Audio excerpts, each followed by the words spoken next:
Washington wants to control more and more of our lives, but they can't even fix their own escalators.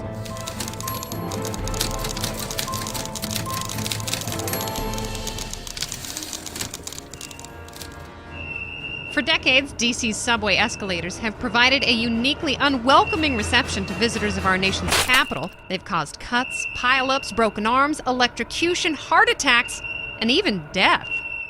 Almost 250,000 people showed up for the Jon Stewart and Stephen Colbert rally back in 2010. Heading home, some demonstrators experienced a different sort of horror show when the brakes stopped working on this escalator, which landed 4 passengers in the hospital. These days, 1 out of 8 escalators is out of service at all times. We are in the elevator because the escalator is broken. This is the only alternative people have. They're literally trapped. Is this disappointing? Yes. Escalators are broken. Was that okay? Broken. Metro says its mechanics are working around the clock, but on a weekday afternoon, every repair site we could find was abandoned. Broken escalators, your thoughts? Really irritating, especially when you're wearing heels in the morning and rushing to work. Broken escalators, big problem, right? It's a terrible problem. This is horrible. It's frustrating, isn't it? Yes. Does it ruin your commute? It really does. All right. Well, just know, ma'am, we're on it.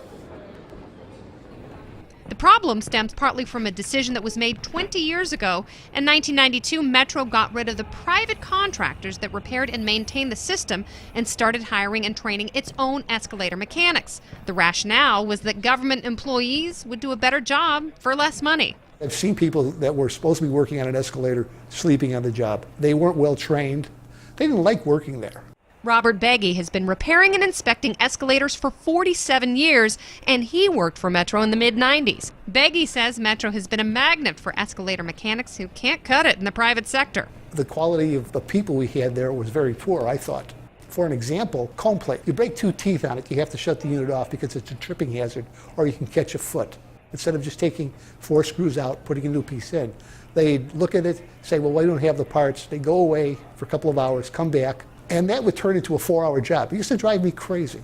Beggy resigned from Metro in 1998 when he was asked to falsify safety records. They were putting people in jeopardy, saying repairs and maintenance were done to the escalators. That wasn't.